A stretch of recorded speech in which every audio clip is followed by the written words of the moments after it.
Hi everybody. Okay, in this video we're going to review what the derivative can tell us about the graph of the original function. Okay, so what f prime of x can tell us about the graph of f of x. Okay, this all starts with being able to find critical points. So if you remember, c is a critical point of the function f of x if either f prime of c equals 0 or f prime of c does not exist. So in this case, your critical points represent either the relative extrema, like let's say that we have this graph, which is the graph of a function. Your critical points are where the derivative equals 0. So that would be where you have a horizontal tangent line, because the slope of a horizontal line is 0, and remember the derivative is slope of that tangent line, okay? But on some graphs, like let's say the graph of absolute value of x, that critical point could occur at a sharp corner. So remember, the derivative does not exist at a sharp corner or cusp, okay? So we have to consider both scenarios when we're trying to find the critical points of a function, where the derivative is equal to 0 and where the derivative does not exist. Okay. All right, to do this algebraically, you always want to start by finding your derivative. So here the function is x squared times the square root of 1 minus x squared. So to find our derivative, the first thing I would do is convert the square root to a fractional exponent, okay, or convert the square root to the 1/2 power. All right, then if you look at the function, we're going to have to use product rule because we have x squared times 1 minus x squared to the 1/2 power, and within product rule we have to use chain rule. Okay, so let's just take it step by step. We're going to do first, which is x squared, times the derivative of the second. So I'm going to bring the 1/2 down in front, keep my inside the same, subtract 1 from my exponent, so that'll become to the negative 1/2, times the derivative of the inside, which would be negative 2x. Okay, so that's first, times derivative of the second, plus second, times derivative of the first.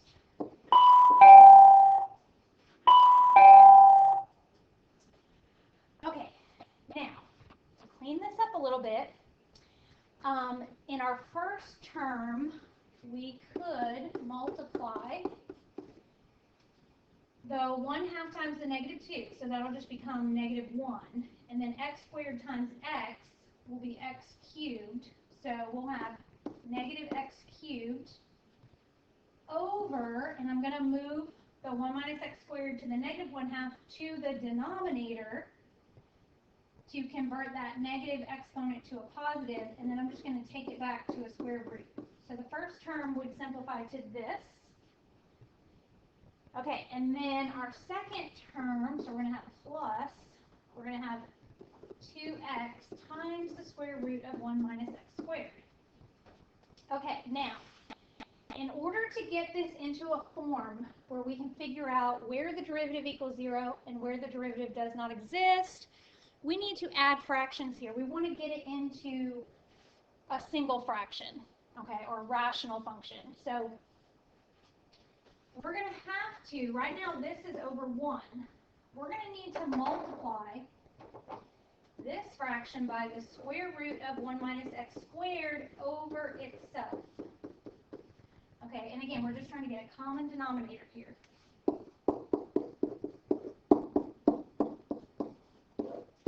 Okay, so the first term stays the same. All right, now when we multiply straight across, we're going to multiply, well, we'll have the 2x when you multiply square root of 1 minus x squared times itself, that just gets rid of your square root.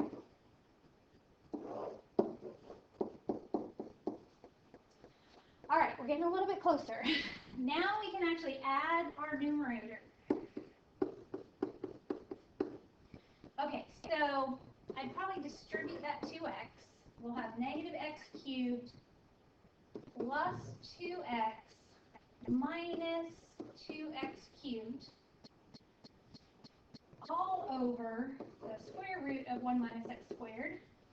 And then combine your like terms, and we're going to have negative 3x cubed plus 2x all over the square root of 1 minus x squared. Okay, now, to figure out where the derivative is equal to 0, if you think about it, if you have this fraction, okay, when is a fraction equal to 0?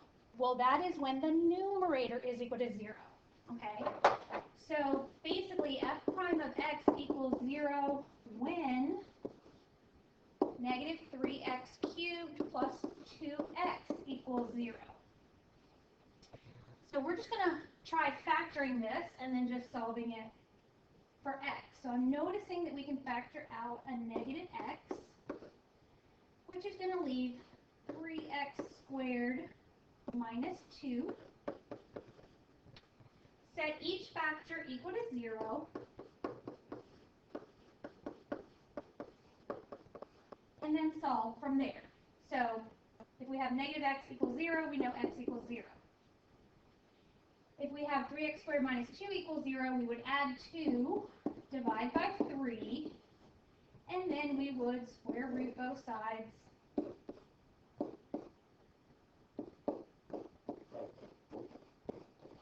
And I would just leave it as a radical.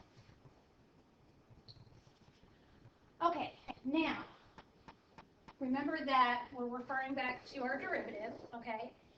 So f prime of x does not exist when the denominator is equal to 0. Because again, if you think of a fraction is undefined whenever the denominator is 0. Okay, so we're just going to set the denominator equal to 0 and solve. So we would square both sides, subtract 1,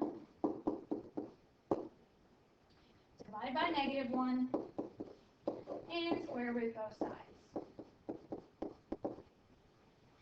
Okay, so these are the critical points of the function.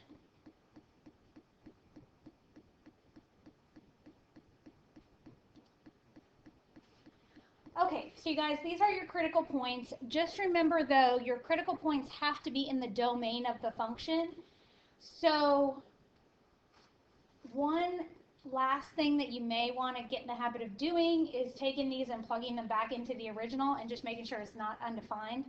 And neither of these, all of these work when you plug them into the original. So these are the critical points of the function.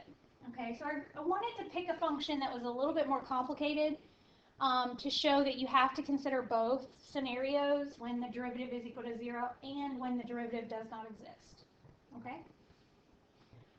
All right, so the next thing we're going to talk about is the extreme value theorem. It says, if f of x is continuous on a closed interval from a to b, then f of x is guaranteed to have a minimum and a maximum value on that interval, okay? So we're referring to the absolute extrema of the function. And remember, absolute means the single highest point and the single lowest point, okay? The extreme values of a function on a closed interval occur at the critical points or at the endpoints. All right, so this is when you have to consider the endpoints. To find the extreme values of a continuous function on a closed interval, first you have to find the critical points of the function, and then you have to evaluate the function at the critical points as well as the endpoints. And you guys, this is when you're plugging into the original function, okay?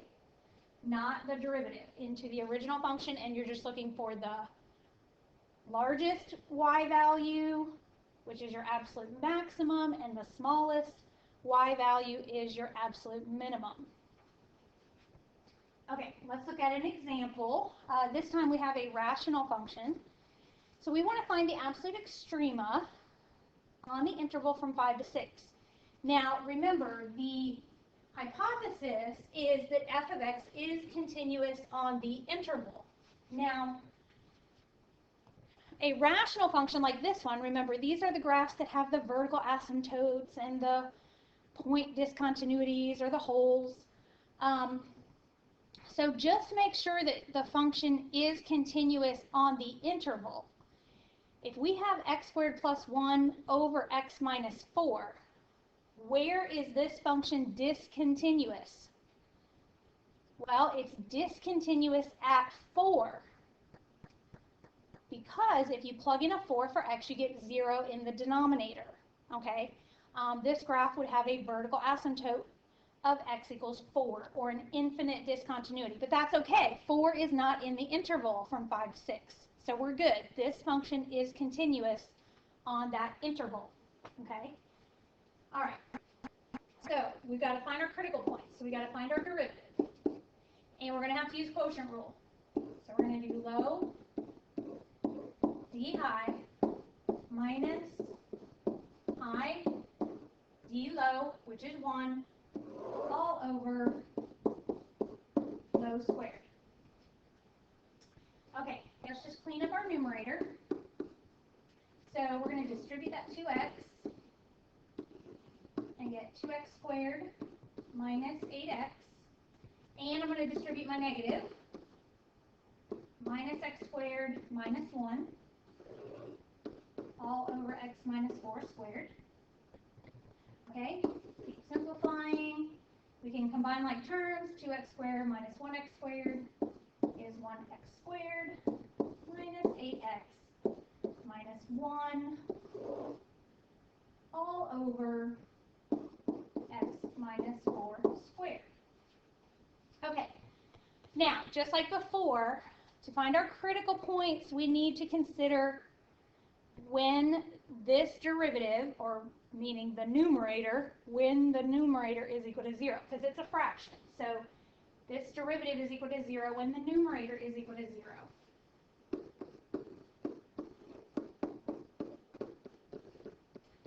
Okay, so you guys, we're solving a quadratic. I'm already noticing it's not factorable. So your other options are either complete the square, or you could do quadratic formula. I'm kind of a fan of complete the square, so I'm going to do that. When you complete the square, you want to move that constant out of the way. So we're going to add 1. Leave a blank where it is, because that's where we're going to complete the square. And then I like to put a blank on the other side as a reminder, what you do to one side, you have to do to the other. Okay, here's how you complete the square. You use this little formula, b over 2 squared.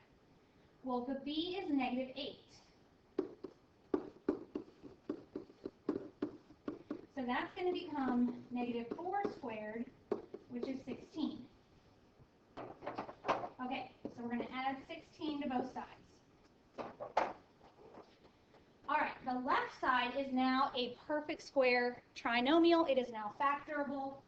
Factors of 16 that add to negative 8 would be negative 4 and negative 4. So we usually write it as x minus 4 squared equals 17. So 1 plus 16 gives us 17. And then to solve for x, you just square root both sides. That gives us positive and negative square root of 17. And then we just add 4 to both sides, and we get x is equal to 4 plus or minus the square root of 17. Okay, now,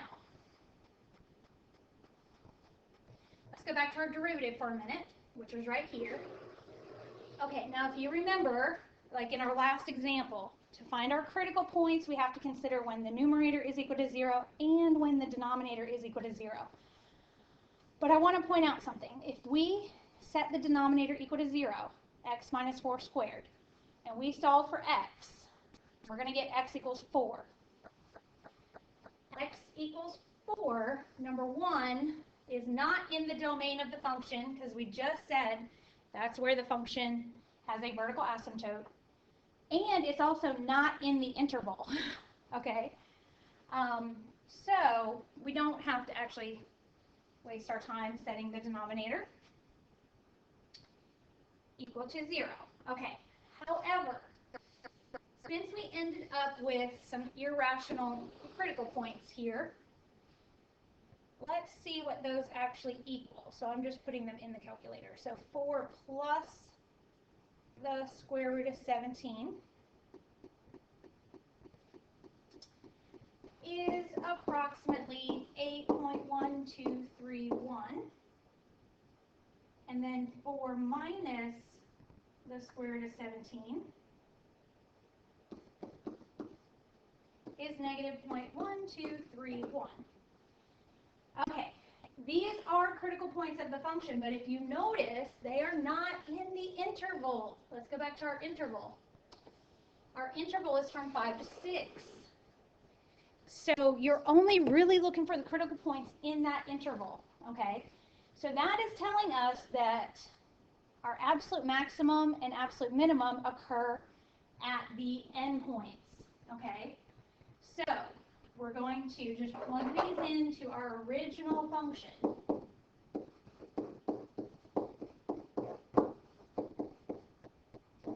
All right, so 5 squared is 25, plus 1 is 26, over 1, which is 26. Let's plug in 6. All right, that's going to equal 37 over 2, which is going to be our absolute minimum. Okay, so we know that this is the absolute maximum value, okay, and this is our absolute minimum value. Okay, because remember, the value occurs at y, the value is y, and it occurs at x. Okay, so the absolute maximum value of the function is 26, which occurs at x equals 5. And the absolute minimum value of the function is 37 halves, and it occurs at x equals 6. Okay, moving on. All right, that leads us to what is called the first derivative test. And the first derivative test is a way to find intervals of increase or decrease and your relative extrema. Okay, so not your absolute, but your relative extrema. And basically, it starts by finding the critical points and then setting up a sign chart. You guys probably remember us doing the sign charts. And then looking at your sign chart. If f prime changes sign from positive to negative at C, then f has a local maximum at C. If f prime changes from negative to positive at C, then f has a local minimum at C. And if f prime does not change sign at C, then f has no local extrema at C. And then remember that the derivative also tells you if the function is increasing or decreasing. So if the derivative is greater than 0 or positive, f is increasing. If the derivative is less than 0 or negative, then the function is decreasing on that interval. Okay, here's an example. We want to find the relative extrema and intervals of increase and decrease. So again, remember this all starts by finding the critical points. Okay, so we have to find our derivative. Okay, we're going to need product rule and chain rule. So we're going to do first times derivative of the second. Derivative of the inside is 1 plus second times derivative of the first, which is 1. Okay, then again, think, factored form. So We can do some factoring here. We can factor out an x minus 2 squared. And so if we factor it out of the first term, that'll leave 3x plus, and then if we factor out x minus 2 squared from the second term, that'll still leave x minus 2. Okay, let's simplify by combining like terms. So we're going to get 4x minus 2. And then we're going to set this equal to 0. Because it's in factored form, we're going to set each factor equal to 0 and solve. So our critical points are 2 and 1/2. Okay, we're going to create our sign chart. We're going to put our critical points on our sign chart the way they would appear on the number line. We're basically like splitting it up into intervals. Okay, you're going to pick a test point. So you're going to pick a value in between each interval. So for instance, from negative infinity to 1/2, I might pick 0. From 1/2 to 2, I think I would pick 1. And then from 2 to infinity, I'd pick 3. And then you're plugging into the derivative. And we really just need to know if it's positive or negative, okay? So we're going to plug into the derivative. If I plug in a 0, f prime of 0 would equal negative 2 squared times negative 2. So that'll end up being 4 times negative 2 or negative 8. But again, I really just need to know that it's negative. Okay, if I plug in a 1, I'm going to end up with negative 1 squared times 4 minus 2, which is 2. That's going to end up being 1 times 2, which is 2, which is positive. Okay, and then plug in a 3. I'm going to end up with 3 minus 2, which is 1. 1 squared is 1. Times 4 times 3 is 12. 12 minus 2 is 10. That's going to equal 10. That is positive. Okay, so now all you have to do is interpret your sign chart. So the minus plus plus indicates the intervals of increase and decrease. So f of x is decreasing from negative infinity to 1/2, increasing from 1/2 to 2, and increasing from 2 to infinity. And we only have one relative extrema, which is going to be a relative minimum, because you can think the derivative goes from negative to positive, or you can think the original function is decreasing then increasing. Okay? So now if we just summarize everything, we know that f of x is decreasing on the interval negative infinity to 1/2 and increasing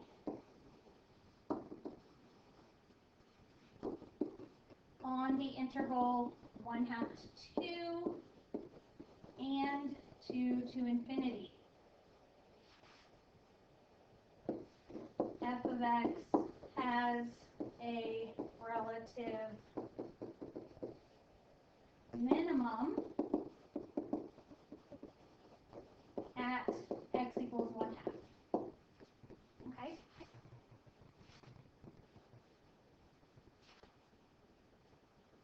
All right, so that's first derivative test. Then we also have second derivative test. Now, our second derivative test tells you about the concavity and inflection points of the original function, okay? All right, so when you find the second derivative, remember, if the second derivative is positive or greater than 0, then f of x is concave up. If the second derivative is negative or less than 0, then f is concave down.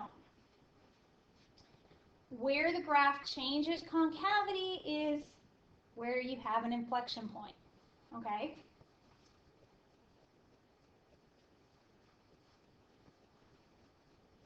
Okay, the signs of the first two derivatives give the following information about the shape of the graph of f. If the first derivative is positive, then f is increasing. If the first derivative is negative, f is decreasing. That's first derivative test. If the second derivative is positive, f is concave up, while if the second derivative is negative, f is concave down. Okay, let's go ahead and jump to the example. Okay, here we want to find the intervals of concavity and inflection points. So, we need to find our second derivative. But we got to start with the first derivative. We got to use product rule.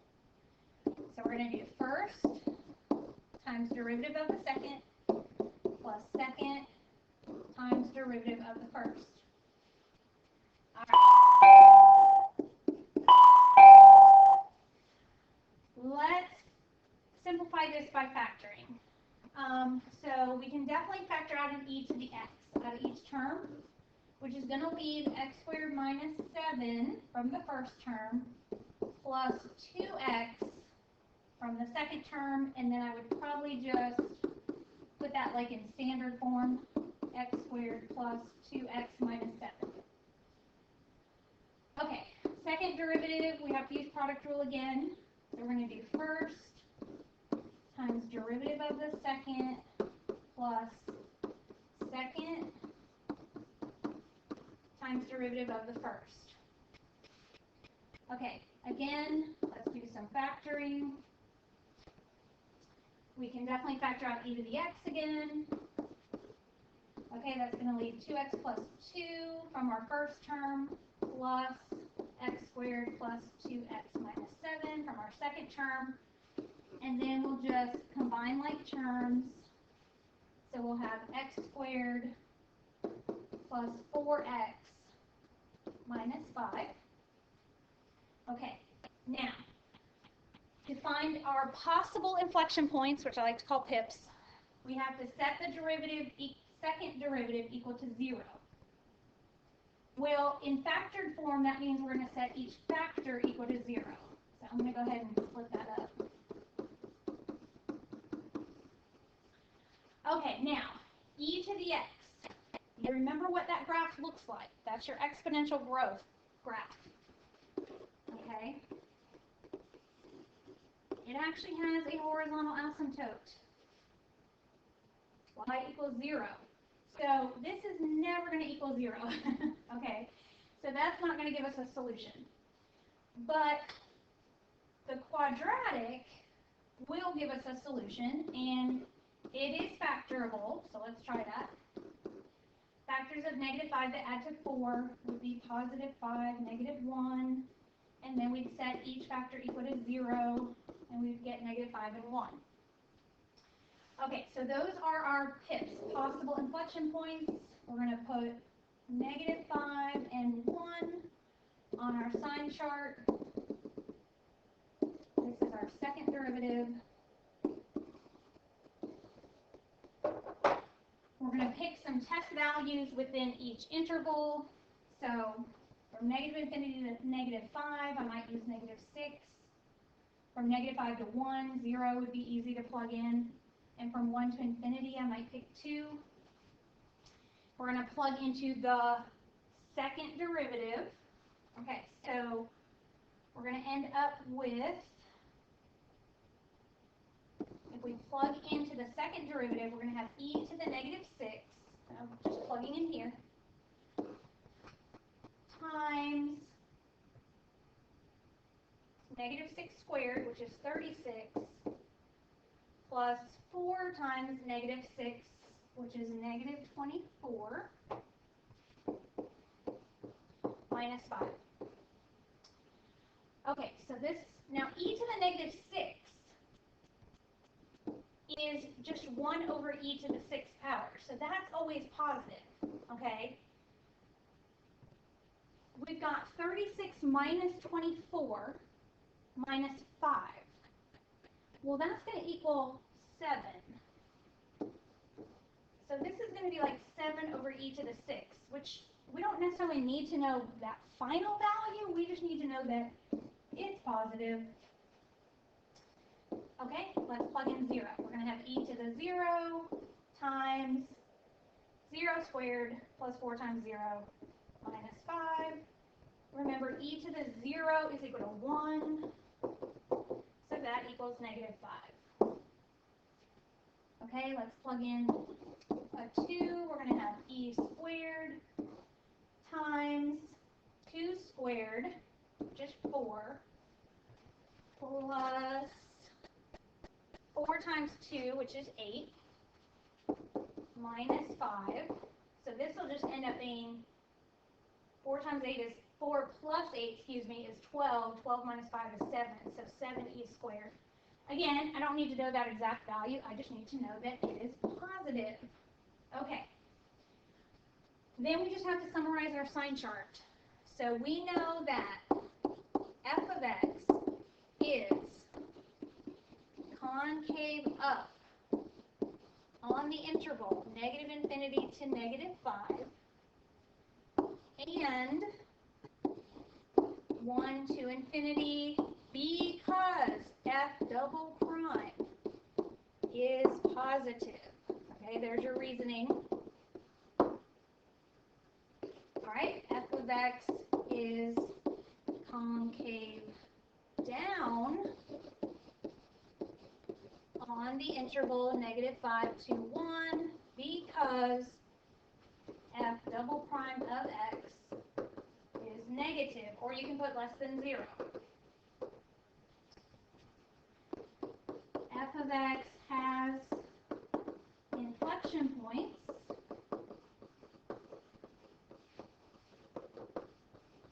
at x equals negative 5 and 1 because f double prime of x changes sign.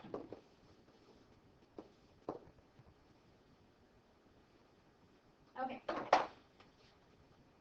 We're getting close to the end, guys. All right, the last thing we need to talk about is the mean value theorem. So mean value theorem says if f is continuous on a closed interval and differentiable on an open interval, then there exists a value c in that interval such that f prime of c equals f of b minus f of a over b minus a.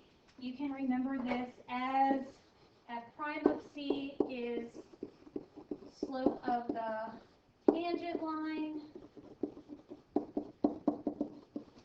and f of b minus f of a over b minus a is slope of the secant line. Okay. All right, here's an example. Find a point C satisfying the conclusion of the mean value theorem for the given function and interval. So I wanted to throw at least one trig equation in there, or trig function. Okay, so let's start by just finding slope of the secant line, okay? So that means that we have to plug in 0 and 2 pi to find our y values, okay? Because these are both x values. These are a and b, okay? So we need to find, and I'm just going to actually convert this to f of x. We want to find f of a, which is f of 0 in this case. So that'll be cosine of 0 minus sine of 0. So if you think back to your unit circle, cosine of 0 is 1, sine of 0 is 0, so that equals 1. And then we want to find f of 2 pi, so that's cosine of 2 pi minus sine of 2 pi. Well, if you remember, 0 and 2 pi are the same angle, so that's going to be 1 minus 0 again, which is 1. Okay, so now we're going to do f of b minus f of a over b minus a. So we're going to get 1 minus 1 over 2 pi minus 0, which is going to be 0 over 2 pi, which is going to equal 0. Okay, then we're going to find that slope of the secant line. Now we need to find the slope of the tangent line, so we have to find the derivative. Okay, derivative of cosine is negative sine, all right, minus derivative of sine is cosine. All right, and we're going to set that equal to 0, and then we're going to solve for x.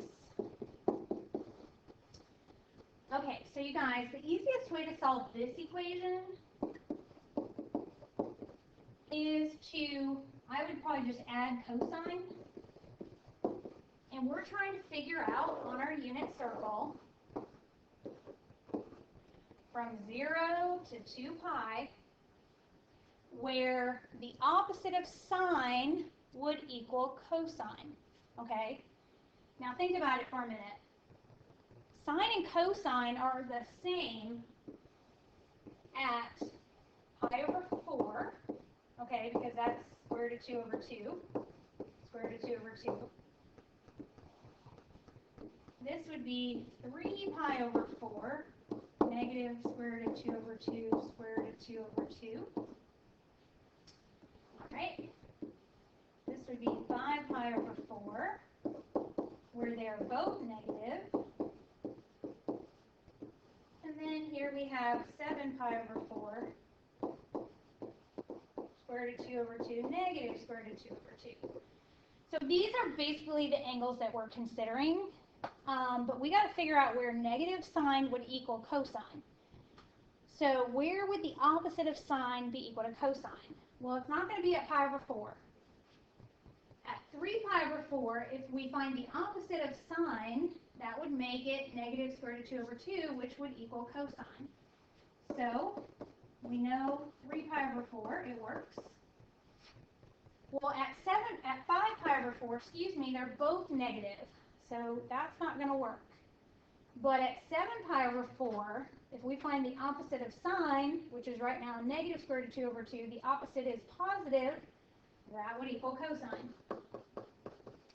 Okay, so these are the values of C, okay, or your x values, where slope of the secant line is going to equal slope of the tangent line. Okay, you guys, we're finally to the end. Thank you so much for watching. Keep filling out those note cards, keep studying, and you're going to do just fine.